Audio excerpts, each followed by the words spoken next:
Bismillahirrahmanirrahim. Assalamualaikum warahmatullahi wabarakatuh.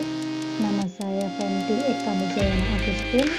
Saya dosen di program studi Teknik Informatika UIN Syarif Hidayatullah Jakarta. Pada kesempatan ini saya akan membawakan tentang normalisasi teks. Apa itu normalisasi teks? Normalisasi teks adalah salah satu langkah pada pre-processing data untuk keperluan text mining. Kasus yang saya sampaikan di sini adalah dari teks Twitter untuk analisa sentimen pada pengusulan kandidat presiden, yaitu calon presiden Prabowo. Mengapa saya pilih normalisasi teks? Karena di Twitter kita tahu banyak bahasa atau banyak kata-kata yang alay. Kemudian banyak juga teks yang kadang lupa tidak menggunakan spasi. Contohnya teks kembali ke UUD 45. Nah, sebetulnya yang dimaksud adalah kembali ke Undang-Undang Dasar 1945. Tapi di dalam teks tersebut tertulisnya hanya kembali ke UUD 45. Ada juga teks yang tidak terstruktur yang mencantumkan nama akun. Contoh @kumparan. Biasanya ini ada pada tweet yang mereplay sesuatu. Kemudian ada juga yang teks yang kurang. Misalnya harus ditulisnya hanya HRUS. Kata dalam ditulisnya hanya DLM. Nah, inilah yang kadang menjadi sebuah teks perlu untuk dibersihkan atau dinormalisasikan. Selanjutnya, untuk memproses sebuah teks, kami melakukan beberapa langkah untuk pre-processing. Yang pertama adalah noise reduction. Noise reduction ini mengurangi hal-hal yang tadi contohnya pada teks-teks yang tidak teratur atau tidak terstruktur. Ada juga part of speech. Nah, langkah selanjutnya stop word removal. Stop word removal kita menghapus kata-kata yang banyak dicantumkan tapi tidak bermakna. Contohnya dan, yang, di, dan sebagainya. Kemudian ada langkah stemming dan lematisasi. Stemming itu kita mencari bentuk dasar. Sedangkan lematisasi itu kita mencari kata dasar.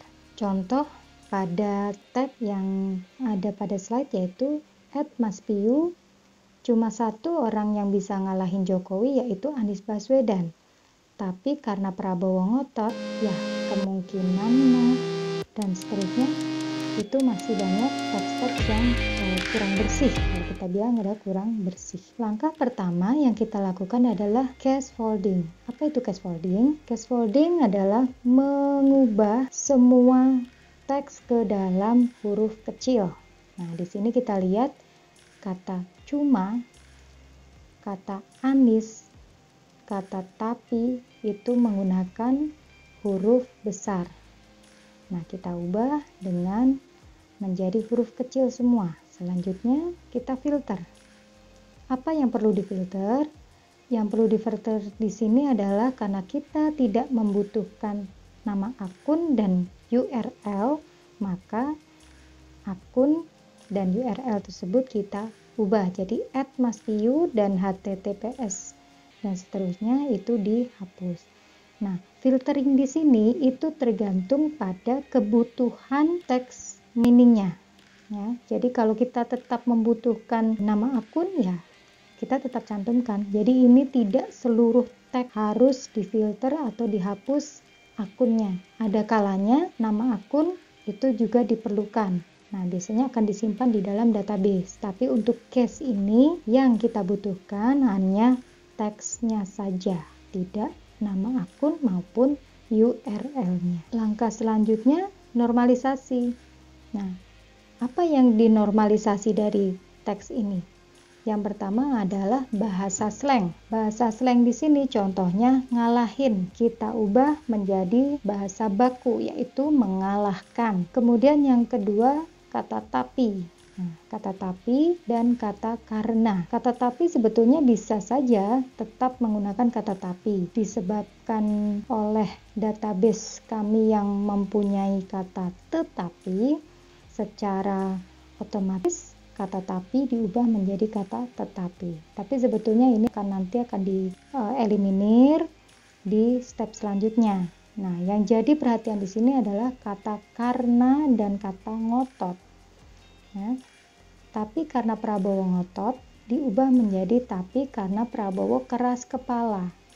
Nah, di sini kita menggunakan padanan kata. Kata ngotot diubah menjadi kata keras kepala. Kemudian kata yah di sini adalah kata bahasa sehari-hari, bukan bahasa tekstual, kita eliminir juga. Nah, langkah selanjutnya kita menggunakan tokenisasi. Maksudnya dalam satu teks tersebut kita ubah menjadi satu persatu kata. Jadi di dalam teks tersebut, di dalam cuitan tersebut ada beberapa kata, lebih dari 10 kata ya. Kemudian yang tadi saya bilang noise reduction di sini. Ada teks yang sangat banyak bahasa slangnya. Contohnya kalau orang Betawi mengatakan saya itu dengan gua. Nah, di sini gua ini berarti bahasa daerah. Nah, berarti bahasa ini bahasa yang tidak standar atau kata-kata yang tidak standar di bahasa Indonesia. Maka kata ini diubah menjadi kata saya yang merupakan kata standar atau kata baku. Kemudian ada kata BYK. BYK ini maksudnya adalah kata banyak. Nah, kata banyak sebagai kata standarnya, kemudian kata BYK kita hapus dan kita ubah menjadi kata banyak. Yang ketiga, lubang, kelebihan vokal O. Nah, di sini kita standarkan dengan lubang. Jalan raya, harusnya jalan spasi raya. Nah, ini diubah juga, diperbaiki menjadi bentuk standar. Kemudian yang kelima, huf. Itu adalah bahasa asing sebetulnya yang menandakan lenguhan atau keluhan. Nah, di sini ditandai sebagai noise yang dihapus, tetapi teks ini diberi label sebagai teks yang pada case pemilihan calon presiden ini dia sebagai teks yang netral karena tidak ada sangkut pautnya. Nah, di sini simulasinya kita memiliki kata yang sudah dilabeli. Di sini ada label negatif dan label positif. Nah, ini katanya pada tabel 4 ini masih sangat kotor ya. Setelah melalui normalisasi, proses normalisasi, maka dokumen yang siap untuk diolah adalah pada tabel 5. Ya, di sini kita lihat perubahannya. Jadi rakyat yang tadinya dengan huruf besar menjadi huruf kecil semua.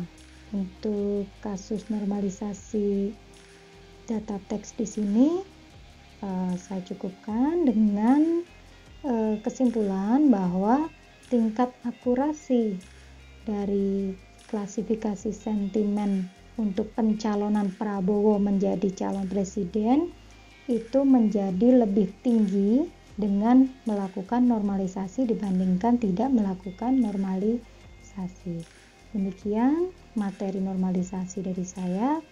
Terima kasih, semoga bermanfaat. Assalamualaikum warahmatullahi wabarakatuh.